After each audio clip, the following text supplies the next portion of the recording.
Para producir electricidad en gran cantidad, solo hay una solución: el alternador.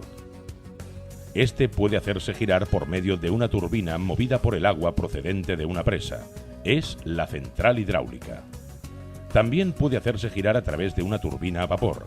Este vapor se obtiene haciendo hervir agua en una caldera al quemar en ella carbón, gas o fuel oil. Es la central térmica clásica. Si el viento es el encargado de mover un aerogenerador para hacer girar el alternador, es la central eólica. En cuanto a la central nuclear, esta también produce vapor, pero de forma diferente. El calor aparece en las barras de uranio, que es donde se produce la reacción de fisión.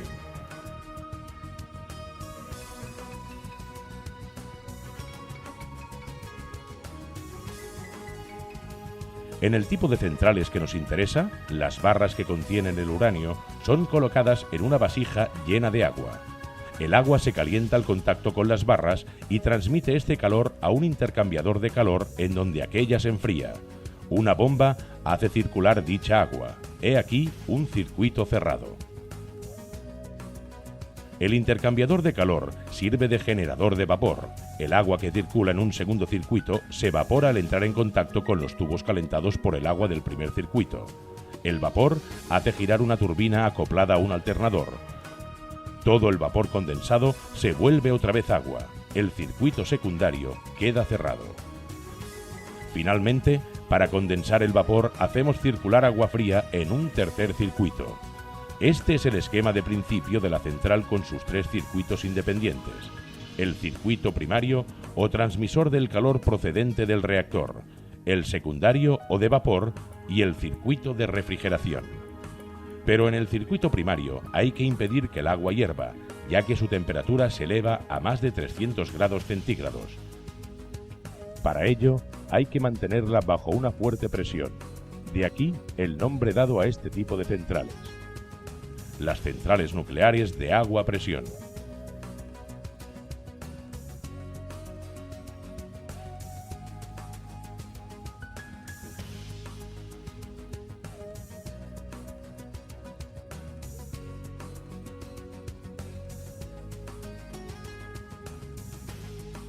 ¿Cómo se presenta este conjunto en la realidad? Veamos primero la vasija. Más de 300 toneladas con su tapa superior fijada por unos 60 pernos, pesando 230 kilos cada uno. 12 metros de altura, 4 metros de diámetro y 20 centímetros de espesor, ya que el agua está bajo presión. En el interior, un enrejado soporta el núcleo del reactor, es decir, el uranio, la fuente del calor. Un cilindro interior sirve para canalizar hacia abajo la circulación del agua. Subiendo por el centro, en el núcleo del reactor, el agua se calienta. Entra a 290 grados centígrados y sale a 325 grados centígrados.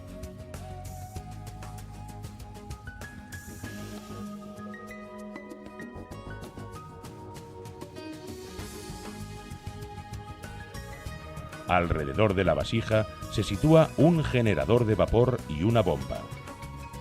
Con respecto a la vasija, el generador de vapor está elevado con el fin de limitar la longitud de las tuberías. La bomba se acerca a aquella cerrando así el circuito y formando lo que se llama un lazo.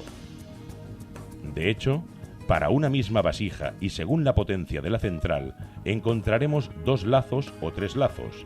En cada caso, desde luego, un presionador. 20 metros es la altura del generador de vapor. En la parte inferior, una placa de gran resistencia de 50 centímetros de espesor, agujereada con muchos orificios. Debajo de esta placa, una pared vertical separa los compartimentos de llegada y salida del agua del circuito primario. En los agujeros están soldados los tubos en U por donde el agua circula. Hay 5.200, es decir, más de 100 kilómetros de tubos. En contacto con estos tubos, recorridos por el agua caliente del circuito primario, el agua del circuito secundario se evapora. Transmitiendo este calor, el agua del circuito primario se enfría. 325 grados centígrados a la entrada, 290 grados centígrados a la salida. El agua es entonces enviada por la bomba a la vasija del reactor, en donde de nuevo es calentada. Una potente bomba, 90 toneladas con su motor, caudal más de 6.000 litros por segundo. Así están constituidos los diferentes lazos que forman el circuito primario alrededor de la vasija. Solo falta un elemento, el presionador. Es un gran recipiente de 15 metros de altura, unas resistencias eléctricas que pueden disipar más de 1000 kilovatios. Hacen hervir el agua hasta obtener la presión de funcionamiento, 150 veces la presión atmosférica. Al contrario, cuando queremos reducir la presión, una ducha de agua fría permite condensar progresivamente el vapor.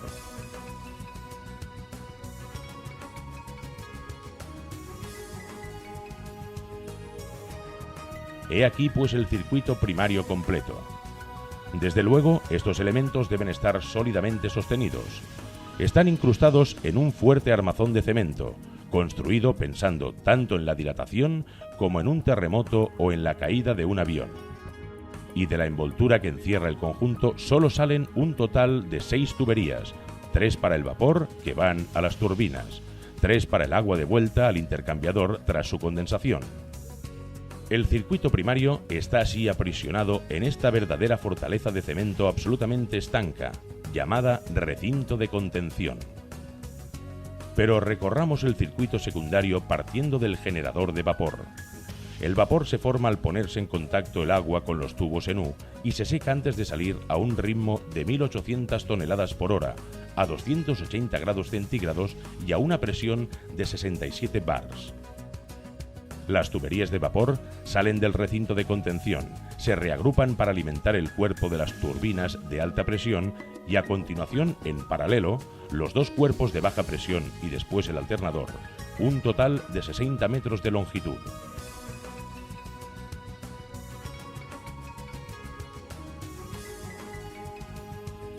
Después de accionar los álabes de la turbina, el vapor expansionado se condensa y el agua recogida es devuelta de nuevo al generador de vapor. La condensación del vapor se obtiene gracias al agua fría de un tercer circuito, que es la indispensable fuente fría de toda máquina térmica. Esta agua pasa a través de unos tubos. Hay en realidad más de 70.000 y en contacto con estos tubos el vapor se condensa. De esta forma el agua fría se calienta, pero se la hace circular con gran caudal a fin de limitar este calentamiento a solamente algunos grados más. ¿Cuál es la fuente de agua fría?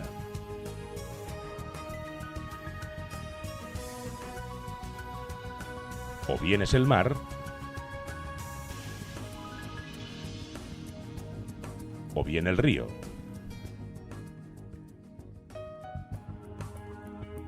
Si el caudal del río es demasiado pequeño, hay que instalar un circuito cerrado con torre de refrigeración para enfriar el agua. El agua es calentada en el condensador y enviada sobre un enrejado desde donde se deja caer en forma de lluvia. Su enfriamiento se realiza por convección y por evaporación al ponerse en contacto con la corriente de aire que sube por esta gran chimenea vacía de más de 160 metros de altura. Esta torre no evita tomar agua del río, pero la limita considerablemente a una cantidad 20 o 30 veces menor. Así se presenta el conjunto de la central nuclear. Pero la parte más importante es sin duda el núcleo del reactor. El uranio se encuentra bajo la forma de pequeñas pastillas cilíndricas de óxido de uranio de 8 milímetros de diámetro.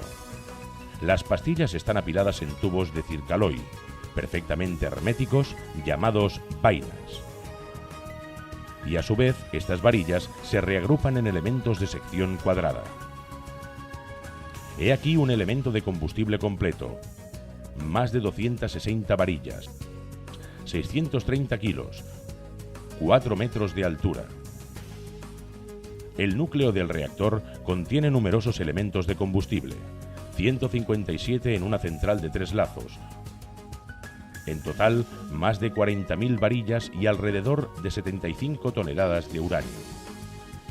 Este uranio está enriquecido el 3%, conteniendo por tanto un 3% de uranio 235, cuya fisión suministrará la energía, el calor.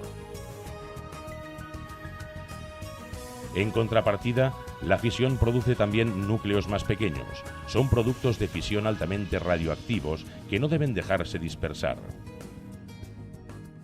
Este combustible proporciona la energía de la central. El movimiento de las barras de control permitirá variar con gran sencillez la potencia del reactor. Para evitar el escape de productos radioactivos hay que tomar precauciones. Están primeramente las varillas herméticas que envuelven cada conjunto de pastillas. Está también el circuito primario completamente cerrado y más aún el recinto de contención. Una serie de barreras sucesivas entre los productos de fisión y la atmósfera.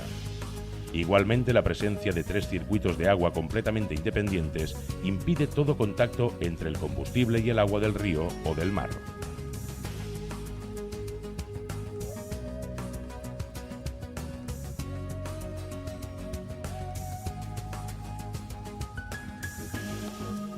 El combustible permanece 3 años en el reactor.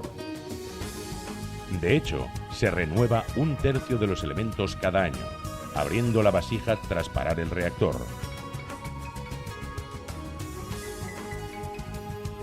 Los que han alcanzado los 3 años de permanencia se sacan.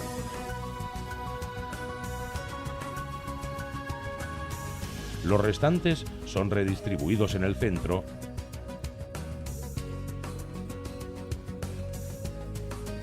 y los nuevos se colocan en la periferia.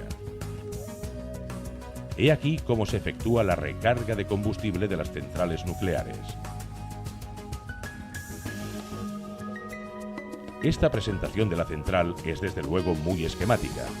En realidad, todo es mucho más complejo para convertir a estas centrales en unas instalaciones de gran seguridad y fiabilidad. La central nuclear cumple así con su misión: convertir en electricidad la energía escondida en el uranio.